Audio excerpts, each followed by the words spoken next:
Well, hey there, I'm Diane Lee. I am the Marketing and Communications Director here at ISI, and we thank you so much for joining us today. We are going to be discussing advocating for sustainability, for Envision in particular. So I've got two wonderful guests today, and I am going to do something a little different. I'm going to let them introduce themselves to you guys. So Tiffany, we'll start off with you. Well, hi. You got a feedback? No, I'm good. You got a feedback? Yes. That's it. So my name is President of Sustainability for Infratex Consulting. Thank you. And my focus is on decarbonization and circular materials in the construction industry. And right now I'm currently working with the reinforced concrete pipe industry in Texas. Service is a big part of what I do, and I am just wrapping up 4 years over government affairs and public relations for Texas American Society of Civil Engineers. And shameless plug for ICSI, the International Conference on Sustainable Infrastructure, that's coming up December 2021. I'm on the supporter committee. So if your company is interested in supporting sustainability internationally, let me know. all right. How about you, Jesse? Thanks for having me on today. So I'm Jesse Unke. I'm Director of Project Management with RAM Consulting.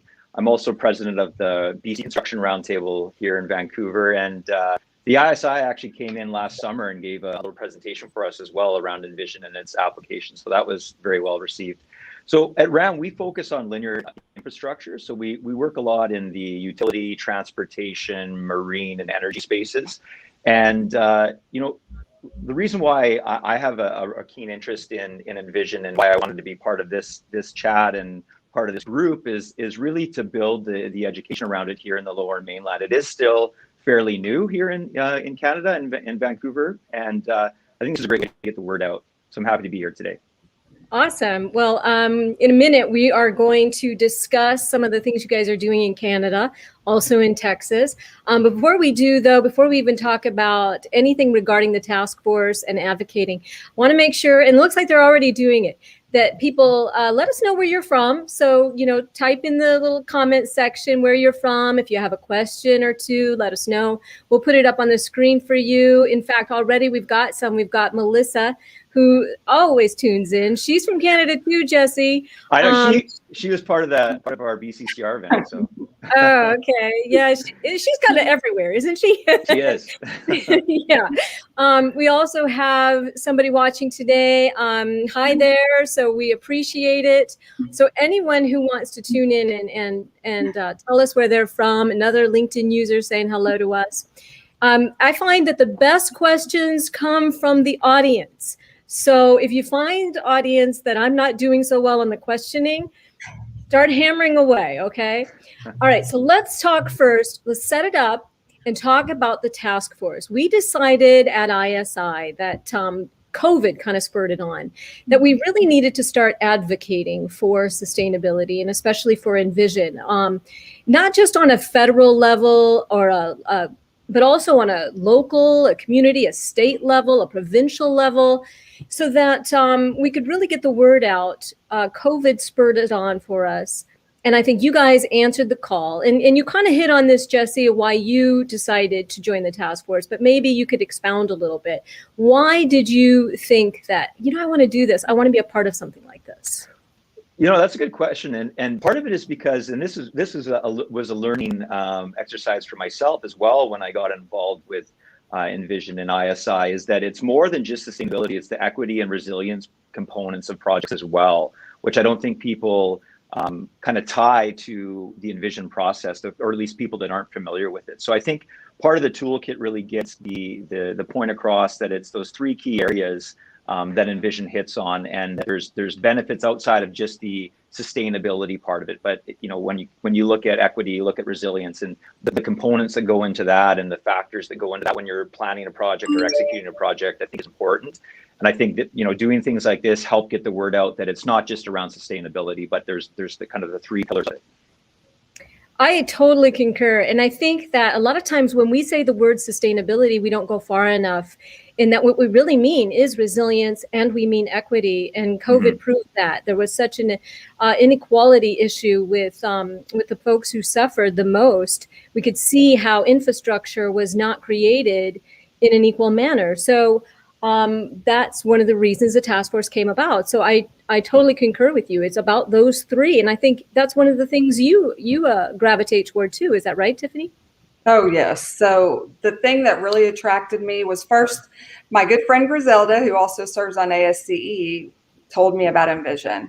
And she said, think lead for horizontal. So what we do, I was in drainage, what we do, this is Envision, this is lead for that. And so I was like, that's brilliant. And so I did the certification. I started following you and Anthony and really focusing on sustainability. And it opened my eyes. And I have an article on LinkedIn about that, about what that was like for me, my passion, and how that developed. But the thing that's really important is that there's something for everybody. So we have the social, we have the economic, which we got to have a business, right? And so what's the ROI on what we're doing? Right? But we also have the social and the environmental. So we cover all three bases, called the triple bottom line. And that is what I like about it. It's so comprehensive that there's a little bit for everybody to make everybody happy. So I love that. One thing that got me involved was, Diane, you just reached out to me and was like, you're going to be on Sustainer Explained Task Force. And I'm like, okay. But I think it's because I'm so active in associations. And I mean, one thing that's really important is Envision is backed by ACEC, ASCE, and APWA. These are big, long-standing, trusted associations. So for them to put their name behind it carried a lot of credibility for me. And I'm like, I'm in, right? That's all you need to say. So the more I learned about it, the more I realized people need to know.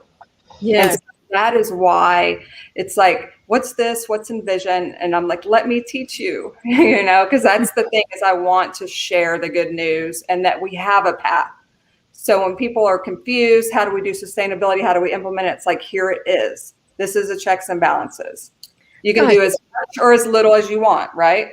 Because we have exactly. And then that's our task force. What we decided to do was we have a core group of 15 people that we that said, hey, I want to be part of this, but we want to invite others to take part. This is about learning from each other, taking from it and into your community or what have you, and trying to spread awareness so that we can build this up within civil infrastructure. So that's what the task force goal is. That's why Jesse mentioned the toolkit. So the toolkit is something we created. Maybe you guys can expound on some of the things that are in the toolkit that can help people that you really find helpful. I know the thing about the toolkit is it's the first one we've ever produced. It's going to get better every year. We're going to try to improve it every year, but it's meant to help people, ENV SPs in particular, advocate. And there's a difference between, and we outline this in the toolkit, lobbying versus advocating. So Jesse, talk to me a little bit about the toolkit and what you like about it, what you hope others can get from it, and what maybe you've even taken from it.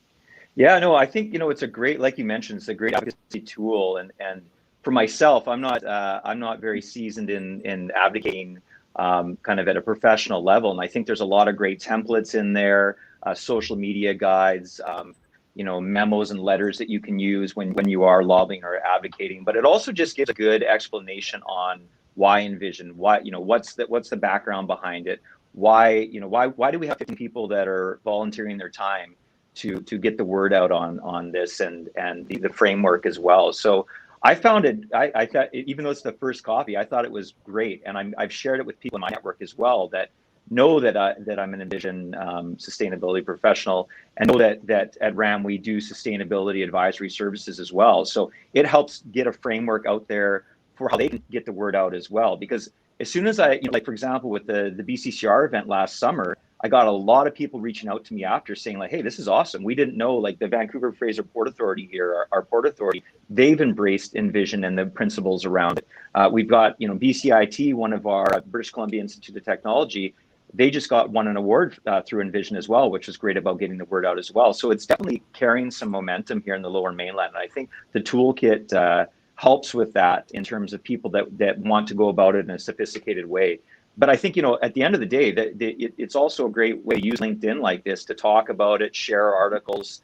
I know that you do that often, and so do I, in terms of, how sustainability is woven into the projects and the construction projects, in particular in my world, that we work on, and how it can be incorporated. So I think having examples as well is important, so people can see, oh, hey, I've got a project similar to that coming up. I should talk to XYZ and figure out how I can use this framework. So.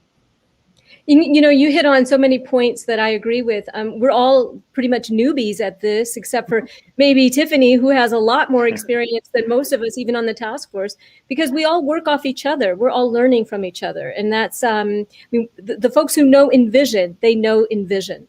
But as far as advocating and how to advocate and what the difference is between lobbying and advocating, I didn't know any of that before we started this task force. And so so we're learning as we go and helping each other. And Tiffany, tell us about that, your advocacy experience, your passion for this in this area, and just what you like about the toolkit and the task force. So a lot there. Big question. Yeah, there's a lot. I'm going to try to condense it down for you. I think as the toolkit as sustainable sales manual for non-sales type people, right? And so in there we have people are passionate about sustainability, but a lot of times don't know exactly how to sell it. And so yes, when you look at the SOE, which is our little code for sustain or explain, when you look at SOE toolkit, you're going to be like overwhelmed. It's 75 pages.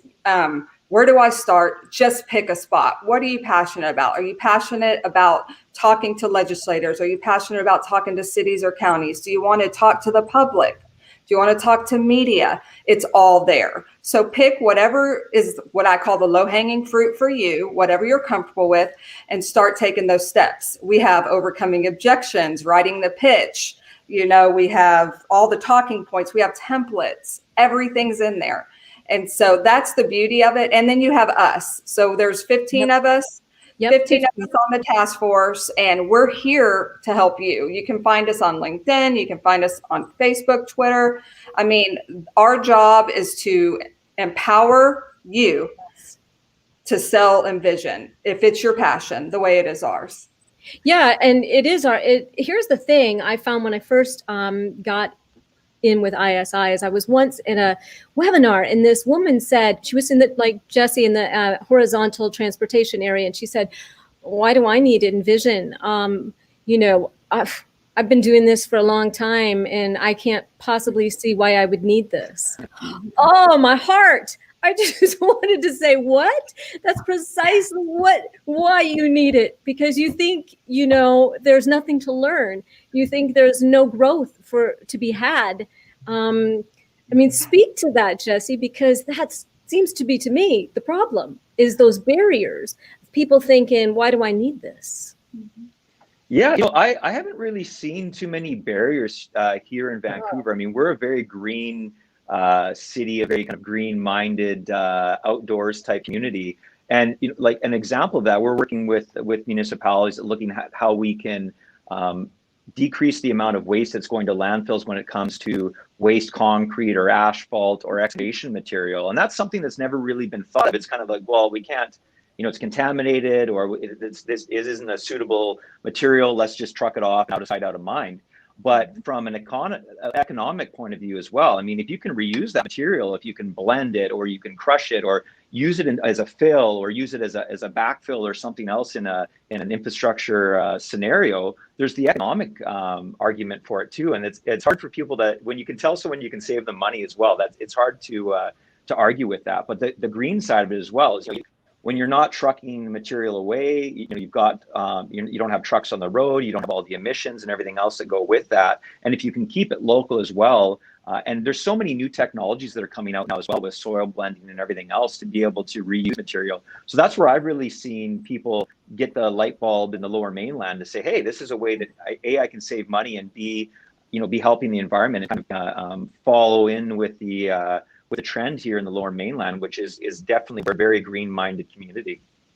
Wow, I love hearing that, and which is interesting because, Tiffany, when I think of Texas, I think, the complete dichotomy and the complete opposite. And in fact, the folks I was talking about when I said that webinar I was on, they were out west. So are you seeing a change in Texas? Are you seeing more of the "we care about green" like Jesse sees in Vancouver? What are you seeing? So I love Texas, and we are big oil. We are not, we're business friendly, huge opportunity. I mean, all you got to do is look at Exxon right now. There's a lot of private market solutions coming, right? BlackRock is coming, giving us steps. So while I'm not a fan of policy driven solutions, I'm definitely a fan of doing it for the right reasons. A big one of those being economic.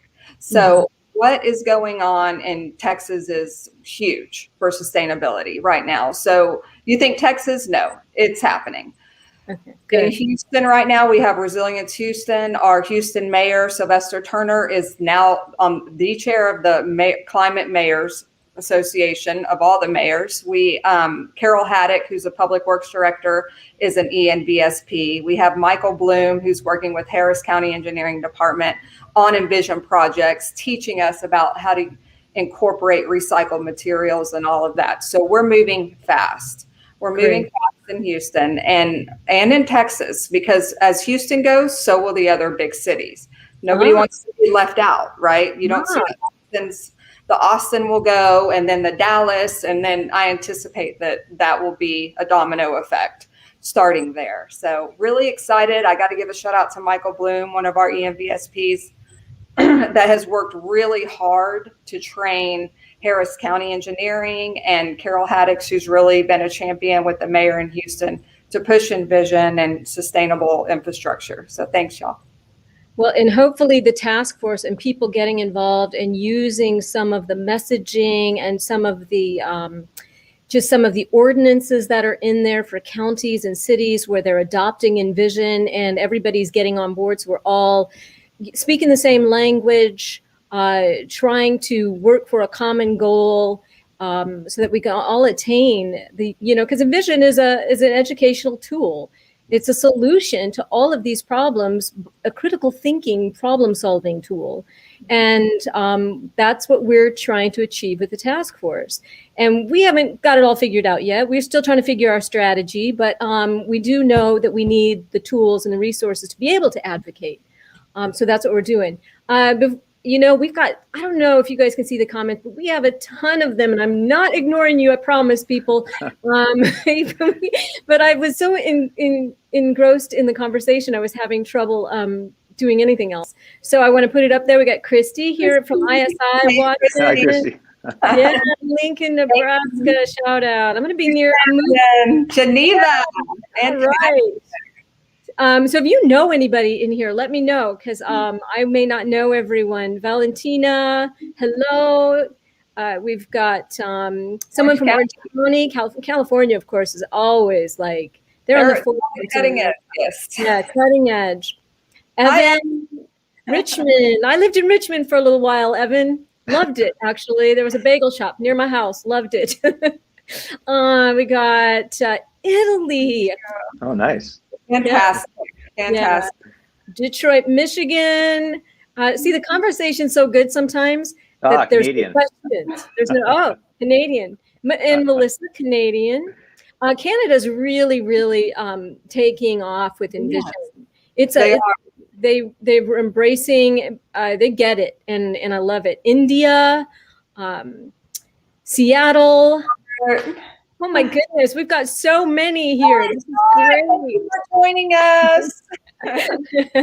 All right, Toronto, another Canadian. Charlotte, North Carolina. Scottsdale, Arizona. Greenville, North Carolina. Jeez, we've got so many. I don't know if I'm going to have it. We've got Mexico here. Mexico, that's a good one, right? Yeah. Mexico is an area where we're really trying to branch into as well with Envision. In Mexico. Yeah, here's another one from Mexico, Monterrey. Hey. Christina's coming from Washington, D.C., near me. I'm in Alexandria right now, although I'm headed to St. Louis, Missouri soon.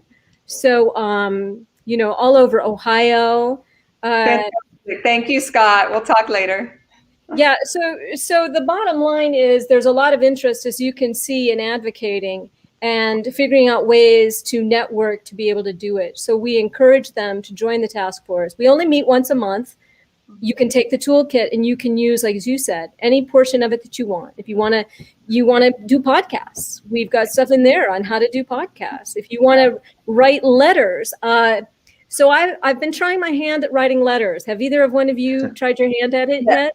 I write a lot of letters. We at ASCE, we're a fan of letters. And as a matter of fact, when I walk into any type of panel discussion, or I always have my ASC talking points and letters. So policy statements, things like that, they're big. It helps us stay on task and not overpromise or underdeliver or any of that. Just stay on what our commitments are. Yeah, so letters are important.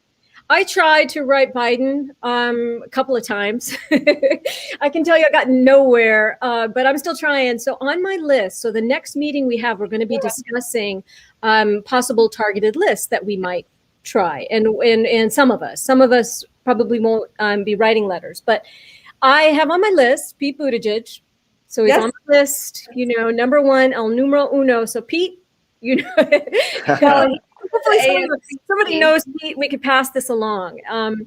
Yes, and if the infrastructure coalition that he spoke out prior to, Biden being elected. So we have some friends. We just need to partner up. So keywords for 2021: collaboration and cooperation. Right? I love it. Social media, everybody together. I mean, you see how important social media is. You saw GameStop, right? Yeah. Right? Wow. I wanted to talk about that. Meeting is important right now, right? You guys probably wouldn't even be on the task force if it wasn't for social media. I mean, I saw both of you, I follow both of you, and you're very active on LinkedIn. And by the way, LinkedIn is where our peeps are. So you can see, look, they're right here. So I reached out. I know Tiffany and Jesse reached out to me, and this is how it all came about. Social media. So when somebody's asking where the toolkit is, and I'll put that up. It's on. Oh, it was Melissa. She keeps me on my toes. It's on our website. I'll put that up for people. Sustainableinfrastructure.org. You can go right to the very front page, and there's a banner. And if you scroll through the banners, you'll see where it says toolkit. Just click on it, and it opens up the toolkit. And you can also go to the resources section on our website and download it, a shorter version, because we have all of our. If you ever want to reach out to any of us, we're all on there.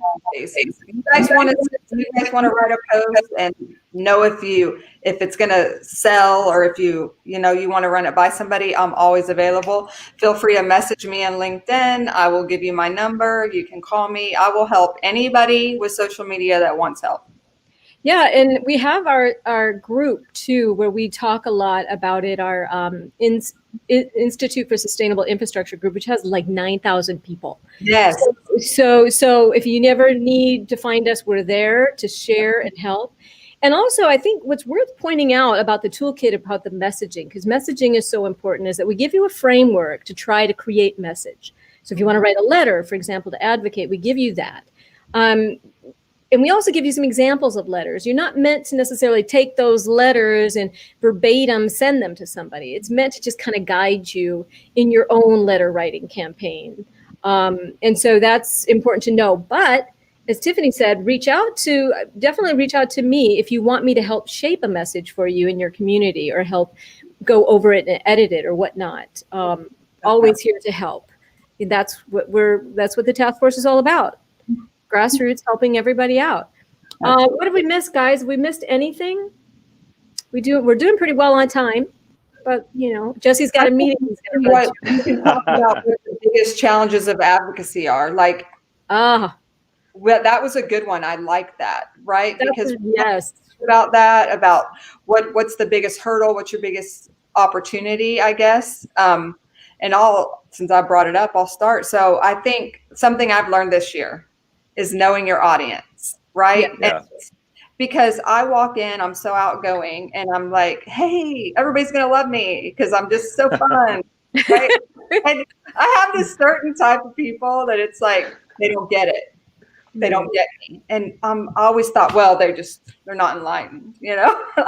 It's all about that's not it. That was not like me. it's like me. No, but that's not it. What's it is that I wasn't ready to speak the way they hear. Okay. And so we need to make sure that we're researching our people. We need to know what their pain points are. We need to understand how they receive messaging. So we walk in there. So if, for example, if you're in a Texas and they're worried about the infrastructure and the cost of it, we're going to go in there with facts and data backing up why it's economical value to do sustainable infrastructure, right? If they're worried about equity, we're going to go in there, we're going to back it up, with more emotional talking points about how we take care of people with sustainable infrastructure. If they're all environment, like they're on the coast and they're like, we're polluting water, then we go in there with our environmental stuff, right? And so I think knowing your audience and how to talk to them is the biggest opportunity in communications. That's something I learned this year, really. Totally. So you're speaking my language. This is a marketer's language. This is a salesperson's language, because that's where you always start. We always say it's not about you. It's about what they care about, what they need, what they want, what problems you're trying to solve for them. If you always consider them first, then everything else just falls into place. Absolutely. And it's not always easy to do that, but if you train yourself and work at it. Yes. And you guys are both, you're consultants. So imagine this kind of really works for you. Does it not, Jesse?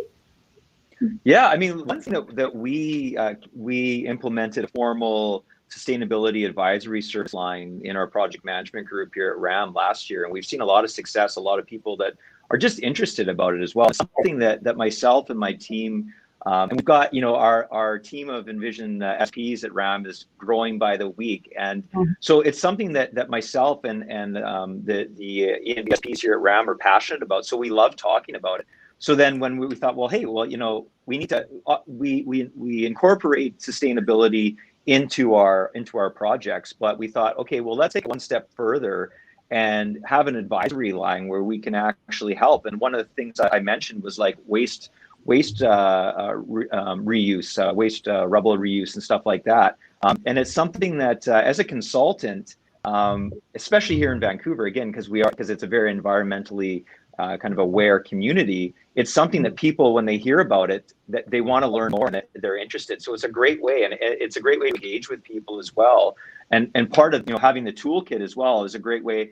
Like we mentioned before, I haven't really advocated or anything before. So it's great to have this framework to see exactly how to go about it. And you're absolutely right. It's not a sales pitch either. Like, it's not like you're just trying to push something.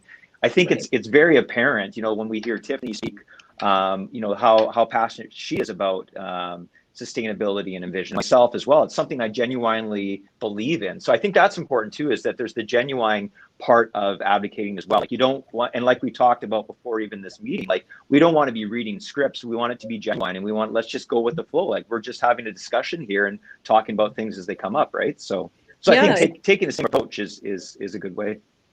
Yes.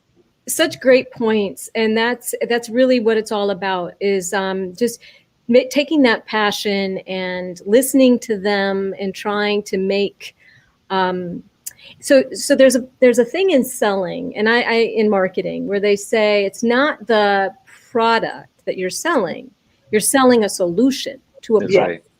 Yes. Selling a solution to a problem. That's what Envision is. Envision is a solution to a problem, a very big problem. Yes.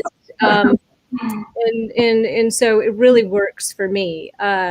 Boy, do we have a lot of comments. I just want to say before we go, because I know Jesse's got to go, there might be some people I've missed. So I'm going to try to go down the line. If I miss you, I apologize. But we've got someone from Greece tuning in. Awesome. Love it. Never been there, but I sure want to go. I got Melissa again. Melissa, I'm just another shout out. There was somebody, here we go, Wisconsin, I think. We're Grenadines. Hello from, I don't know, what is that? You guys know how to read that? St. Vincent, I got that. I apologize, but in the Grenadines. So look, all over the place. People really care about this worldwide, and Envision is taking off. We're on the starting point, and I really believe that with the task force, with the advocacy piece, which we needed desperately, we're going to be able to achieve great things with people like you. So thank you. Before we close, I always ask before I put up some last minute things, anything we need to reiterate or talk about that we missed? Tiffany got me a good one last time. Anything, or are we good? I'd like to wrap it up by saying that the last couple of years, sustainability has really taken off, and the decisions that we make today are going to affect future generations. So we need to start making the right decisions and the right economical decisions. Prosperity and sustainability are not counter to each other. These make financial sense. You're going to put money in your pocket by implementing them. And that's the key, is that quit looking at, before we didn't have the solutions, and yes, it was kind of a shot in the dark. Now we have real solutions. Now we have data that's coming and backing up. We have environmental product declarations. We have websites like EC3.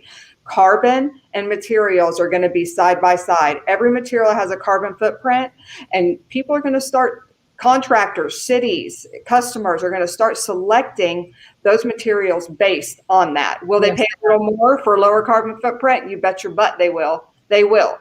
And that's where we're headed. So everybody needs to go ahead and get online. It's time to sustain it or explain it. Wow, I love that. How do you top that, Jesse? I can't. Well, one thing I would like to say in closing, and I think you touched on a good point, is how the three of us connected was through social media. In this day and age, somebody we have people from Greece that are tuning in. We can learn from each other, and I think that's something that you touched on as well. And so I'm happy to, if anybody wants to add me on LinkedIn, shoot me a message. You want to hear about what we're doing in Vancouver, what RAM's up to. I'm happy to share, and I'd love to learn from people from other parts of the country and other parts of the world as well. What are you doing in your cities and your communities? Using the Envision, principles and framework, because I'd love to learn as well. But I'm excited, and I like to talk about this. So, as I noted, add me on LinkedIn. I'm happy to have a chat. Shoot me a message, and we can take it from there. Excellent. And that is such a great point. We all need to be doing that. We all need to be working together. And we can't do this alone. That's why the task force was created. And sure, we gave it a name, sustain it or explain it. And we mean it. That's right. But we do call ourselves SOE for short. Much easier, isn't it? Yeah. So start using the hashtags, folks. Start getting following us on social media, and let's do this and let's make it work. Before we close, I want to say that, again, you can get the toolkit on our website, sustainableinfrastructure.org. Also a wealth of information on Envision if you don't know anything about it, or ENV SPs and what they do and how they guide and consult on sustainable, resilient, and equitable ways of working. And also want to plug, you can always do a shameless plug. It's okay. It's okay. We're going to do a shameless plug. We've got a webinar coming up, 2/24, with one of our task force members, Frank Shurkow. He's also our academic advisory committee chair. So Frank's on it. And it's going to be at 1 p.m. Eastern time. He's going to be talking about civil engineers and leadership and communications. And I phrased it this way: do civil engineers struggle with communications and leadership skills? Never. What are you talking about? That's you guys. You guys are excellent. We are getting better. Let me say we are really starting to focus on those people skills now. Well, I think that since I've been around this, you're some of the smartest people I've ever met, and in a former life, I met a few smart folks. Carl Sagan, for one. I don't know if anybody knows Carl Sagan. But, I met Carl Sagan. So, the name of the webinar, though, is Diversifying Behavior Styles on Project Teams and Enhancing Leadership, Communications, and Social Skills. So that's what. Yeah, I dumbed it down to do civil engineers struggle with communications. Yeah. And I have to say before we close, I have a dog on my lap the whole time. Well, let's see him. Yeah, he's sleeping. I don't know if you can see him. Wait, can you see him? Oh, hey. Yeah, he fell asleep on my lap. Well, that's comforting to know. We didn't drive them crazy. Yeah, you guys were great, actually. So thank you very much. I appreciate it. If I can find the music, we'll play our tunes on the way out of here. I want to thank you for the invite. I really appreciate it. It was a lot of fun. Great. I'm glad you had fun. And thanks to our wonderful guests. Wow, did we have a lot of people tune in. So thank you, guys. Yeah, fantastic. Thank you for the support. Yep. Awesome. Take care. Bye.